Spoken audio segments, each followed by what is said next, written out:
Hey guys, I'm Brian Crazy. I'm JC Styles. And we're the F and brand of wrestling and entertainment here on YouTube.com and the World Wide Web. Since 2010, providing you with the wrestling news, reviews, rumors, insight that you've grown accustomed to. And you saw the title of this video. We are back with our review and results for TNA Final Resolution 2012. Final Resolution took place December 9, 2012 from the TNA Impact Wrestling Zone at Universal Studios in Orlando, Florida. There was 8 matches on the card, and we're going to run through those matches. We're going to give you our quick thoughts, our quick opinions, and then we're going to get this up for you guys, our fans and subscribers, and then it's up to you guys to comment with your thoughts, your feedback, because that's what makes this process complete. Not only do you get to hear our thoughts, but we want to hear your thoughts as well. So for the first match of the night, Kazarian squared off against James Storm in an impromptu match. Not a lot of build going into this match, and I think that was one of the flaws of tonight's show. I think the booking just wasn't there. I think that the talent was there. I think the potential for great matches were there. I think the talent did the best with what they had. But I think when it came down to finishes, it just really wasn't up to par to what we've expected at TNA for the last several months. I mean, the pay-per-views have been complete fire for the last few months. Impact Wrestling has been incredible. And then we come to tonight, and it kind of felt like a little bit of a letdown. And I'm not trying to bash anything. I'm just being honest. Yeah. I mean, like you said, the booking to me was just really, really piss poor. The matches were great. It was just piss poor booking. And this was supposed to be their final pay-per-view of the year, and it was just a final letdown. The pay-per-view's name was Final Resolution, and there was no resolution to there was nothing final about tonight with the exception of the AJ Daniels match. Which, the way that ended, it almost seems like that is going to somehow continue. Exactly. It was billed as the final confrontation, but it seems like it's going to continue. Yeah. It was just the final piss-poor booking for tonight's pay-per-view. Well, I mean, Bound for Glory, incredible. Turning Point, great pay-per-view. Then we come to tonight, and you kind of figured it was going to be an interim pay-per-view anyway. I mean, we have Genesis coming up in only a few weeks, and I don't know. Like I said when I started off the video, the talent was there. The stories going into it weren't even too bad for some of these matches. Oh, yeah. But it just wasn't there. I don't know. It just wasn't there for us tonight. And I mean, there's no point in lying. We love TNA Wrestling. We support TNA Wrestling. While everybody else is going out and, stealing these pay-per-views, we're giving our hard-earned cash to TNA Wrestling because we love what they do. We buy their merchandise. We go to their live events because we love their company. Exactly. They care about us, the wrestling fans, and we equally care that much back about them. But like I said, the first match of the night, James Storm picked up the win over Kazarian. Impromptu match, really no build going into it. Not a bad contest, but yet again, in the last few weeks, shouldn't there have been hindsight to set up some sort of feud between two superstars? I think by pay-per-view going live, I think they were like, oh god, we only have 7 matches on the card and we usually run 8. Let's throw James Storm and Kazarian at the top of the show. Well, I mean, there was a little feud between the Old Fortune members and them guys in the last few weeks, but just seems a little impromptu to me. Then we go into the second match of the night, Kenny King versus RVD. I mean, Kenny King is a phenomenal superstar, and RVD, even though he's a little bit later on in his career, he can still deliver when he needs to. But this match, I really just expected more. Yeah, we got RVD's typical moveset that he shows through any contest such as this one, and Kenny King did okay. Don't get me wrong. I'm not trying to bash the guy, but from the previous work that I've seen, I just expected more. Yeah, I think everyone's, praising Kenny King, saying, oh, I haven't seen much of Kenny King outside of when they brought him in to compete for the X Division tournament when they were trying to get guys for Destination X. I haven't seen anything other than that outside of TNA. And everyone's praising and saying, oh, he's God's gift to the cruiserweights and the X Division. And I just didn't see it tonight. And then you have RVD with a kind of a weak roll-up to finish a championship match. Again, the talent was there, piss poor booking. I mean, exactly. Whoever laid out this match, because, guys, honestly, let's break the fourth wall for a minute. When these matches are laid out in advance. So whoever laid out this match, whatever road agent, whatever producer was working with these guys, I mean, it just wasn't there. Yeah. It just wasn't there. Then we go into the tag team contest. This was decent. I mean, we had, as they like to call themselves, Morgan and the Big Organ with Joey Ryan, Mr. NWA Hollywood. and they squared off against Chavo Hernandez. Wow, Chavo Guerrero and Hernandez, and this wasn't too bad of a contest. I mean, there was some good back and forth action. Yeah, there definitely was a lot of back and forth. I was a really big Hernandez fan. Still am, especially when he was with LAX. I couldn't stand that whole Mexican America angle they did. And then they just had Sarita wear that god awful ring. Well, that's because she had facial paralysis or something. There was for 6 months she had facial paralysis. No, there was something legitimate behind it. But the way that they were taping Impacts, it felt like she was wearing it for like 6 months. And it was just she quite possibly could have. Yeah. I didn't time that. And then but this was a really good match. I like the fact is that they teamed these two guys up. I mean, they really didn't have much to do for Hernandez in the singles, and then they also have Chavo coming in, who's been a veteran in this business now. Yes, I'm using the word veteran and Chavo in the same sentence.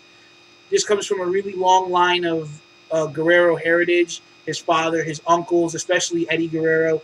And I think the whole thing was that they were going to have Hector manage them, and I'm waiting to see when they're going to play that out. I think at this point in time, anybody who used to compete for WCW, I mean, we're now almost 12 years removed. I think they would be considered a veteran of the business. Oh, yeah. I mean, it's been a decent amount of time. Exactly. I mean, God, I turned 26 this year, and WCW went out of business when I was 14. So, I mean, I screwed that all up. Wow. Yeah.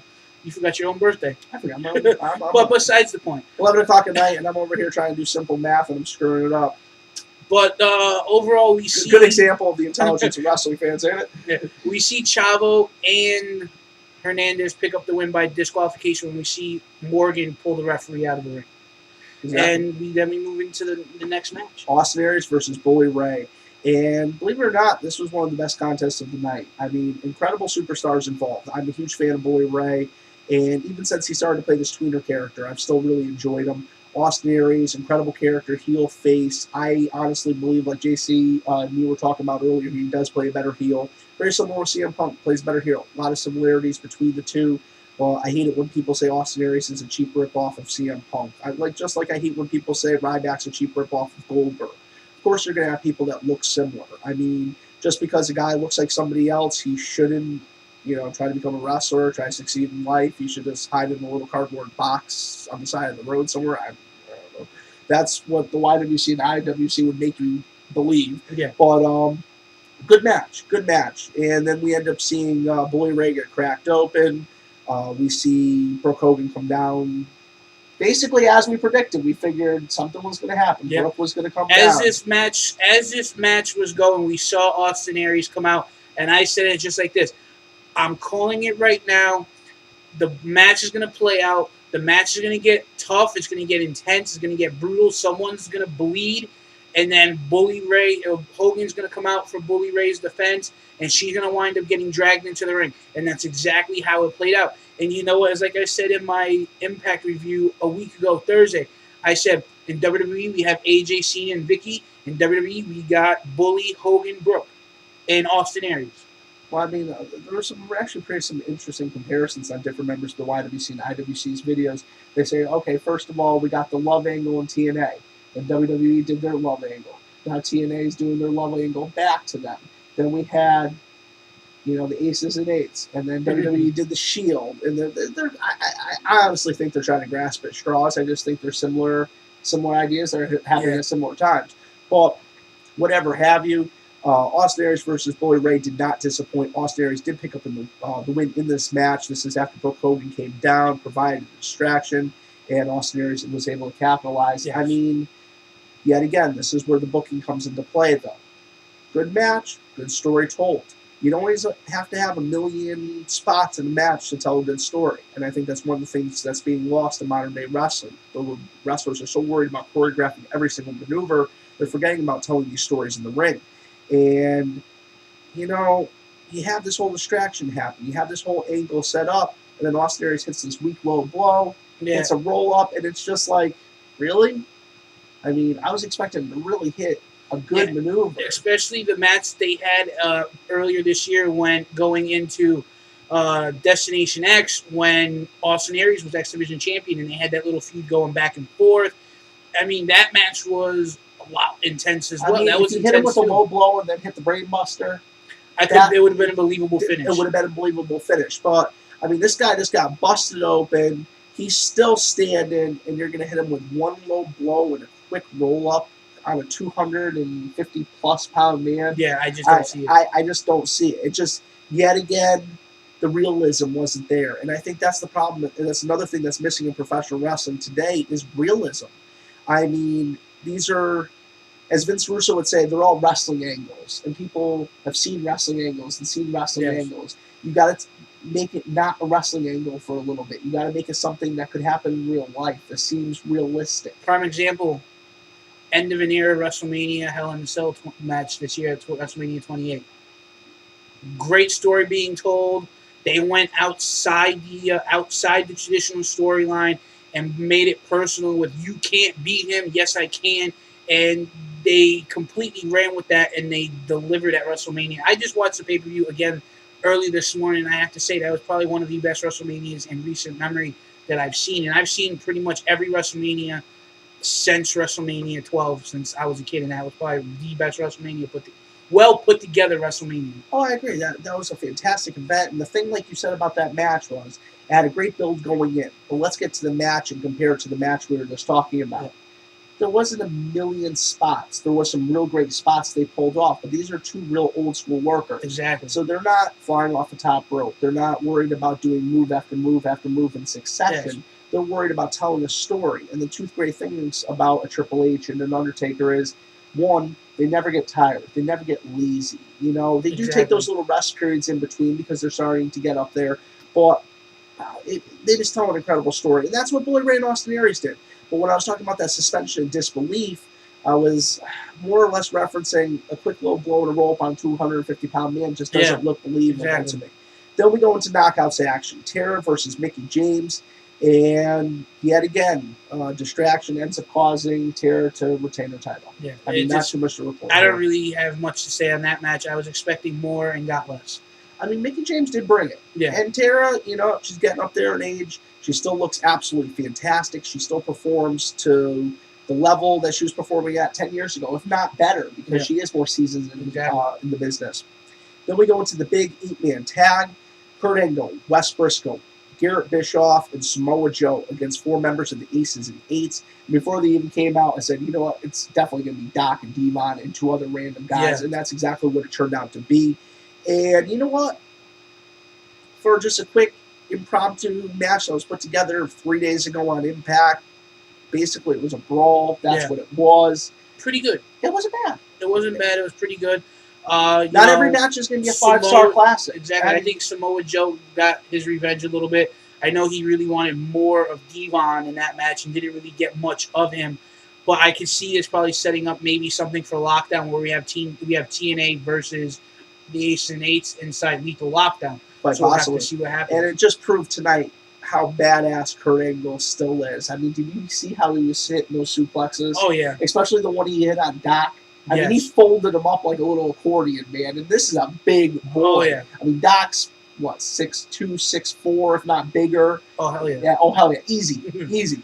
And I'm definitely underestimating it, thinking about it yet again. It is 11 o'clock at night. This is a horrible example of the intelligence of wrestling shooters here on YouTube. Then we go into Daniels versus AJ Styles. And I mean, this is the feud that's been going on since, 2003, 2004. Since TNA's inception. And it's been spanning over multiple promotions as well. I've seen so many of these guys' matches, the Ultimate X matches, the Iron Man matches, the Last Man Standing, which a lot of them had to deal with the X Division Championship.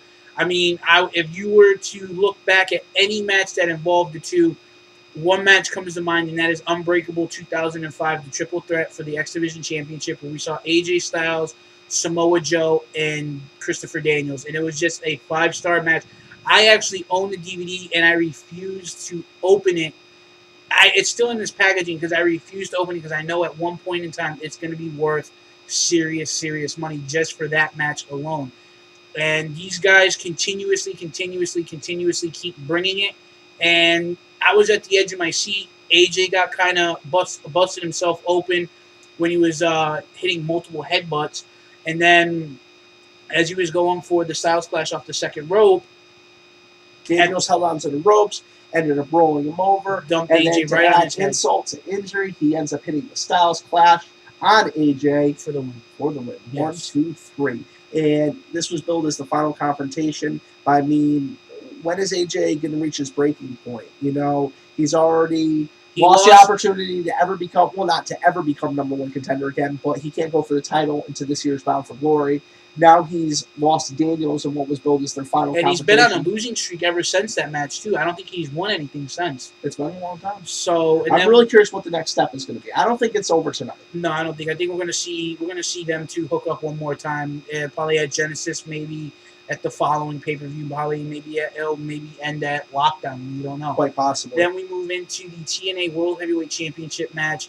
Jeff Hardy versus Robert Roode. Now, again, I don't know. I just don't. I can't. I'm still can't get over the idea that they put the title back on Hardy. I know there's a lot of backstage politics to why they did it, and that's not a topic for this video. But to me, when is enough for Jeff Hardy? I mean, the guy's been he's been through multiple rehabs. The guy's body, by the time he's 50, with these stunts that he does in the ring, these spots, he's going to be in a wheelchair by the time he's 50. He's not going to be able to walk. Well, I think the reason they put the title back on Hardy is several reasons. One, we all know his contract's going to be up in just a few months' time. 2, Hardy is a draw. That's an undeniable fact. Hardy puts butts in seats. He sells tickets. And that's the bottom line. They're in business. They're in business to make money. And what they're trying to do is make money. Now, I see Hardy as a transitional champion, though. I don't see him as a champion that's going to be holding this belt for the next year and a half. But I see him holding it for a few months' time. Obviously, they're invested in him, and you could tell that several weeks ago on Impact Wrestling when they debuted that custom title. Yeah. As soon as they debuted that custom title, you knew, we're in this for a little while. Yeah. I mean, at least a good several months' time. Now, could this be Jeff Hardy's last run as TNA World Heavyweight Champion? Quite possibly. Now, I'd like to see 2013 as the year that we start to get some new stars built. Yeah. And also the quite possible rebirth, regenesis, rebuild of AJ Styles. I'd love to see 2013 as the year maybe AJ Styles wins the Bound for Glory tournament, goes on to challenge for the title again when he's able to once again. Oh, because he's not able to challenge for the title, but that's what the Bound for Glory series is all about, getting the opportunity to challenge for the title. So by the time he wins the series, he would be able to challenge for the title. So it would make perfect sense. But to be perfectly honest, I mean, JC's criticisms aside about Jeff Hardy, he did put on a great match tonight. Jeff Hardy and Robert Roode did tear down the house, and I really didn't know who was going to end up winning this contest. I mean, it really came down to that point, and then the Aces and Eights got involved. Lo and behold, another distraction finish. I mean, tonight wasn't the night of, quote-unquote, it was final resolution, but it was not the night that anything was really resolved. These storylines are going to keep continuing. I didn't think the Aces and Eights was going to be resolved tonight by any means. But the way that the world title match finished, I mean, there's just no more clean finishes left anymore, it feels like. No. It feels like every pay-per-view is just going to be ending with a screw job until they get to the pay-per-view where they want to pull the trigger. Yeah. And I understand heels would by any means necessary. I understand that people are going to get involved. I understand people are in factions. People have alliances. Things are going to happen. But once in a blue moon, it would be nice to see a pay-per-view end with a clean finish. Oh, yeah. And I understand what they were doing with the storyline. I understand what's going on here. I understand what they were trying to do. It didn't make for a bad finish, but it just wasn't exactly what I would like to see. Exactly. Maybe a clean finish, and then they ran it. But whatever have you, the title match ended when these guys all got involved. They ended up beating down Jeff Hardy, and then Robert Roode ended up getting upset with the Aces and Eights, saying, hey, I paid you guys off. You guys were supposed to deliver. You guys were supposed to ensure I became the world's heavyweight champion. And that did not happen. He starts poking at him, and this is when he crossed the line. The entire Aces and Eights faction ended up beating down not only Hardy, but also Robert Roode at that point in time. Exactly. So, now I wonder what's going to happen with Roode. Is he going to kind of try to get some kind of retaliation on the Aces and Eights? We'll have to tune into this Thursday night and find out. Exactly. I mean, we're going to have to find out where this is going to go now. Only several weeks to Genesis. Who's going to be the next #1 contender? Who's going to go after the tag titles now? Are Morgan and the Big Organ, God, are they going to get an opportunity? Is Mickey going to go for the title? Is Velvet now going to be back in the running now that she's returned to TNA? I mean, there's so many questions, and I guess we're going to only find out those questions once we reach this Thursday night and we reach this week's episode of Impact Wrestling. But honestly, finishes aside, the matches were fantastic. I mean, some great superstars, a lot of athleticism shown. Yeah. But that being said, you guys drop your thoughts. You guys drop your opinions, and make sure you drop them below in the comments section. Please also follow us on Twitter. All of those links will be in the description box below. And for the effing brand of wrestling and entertainment here on YouTube.com and the World Wide Web, my name is Brian Crazy. I'm JC Styles. And have a great night.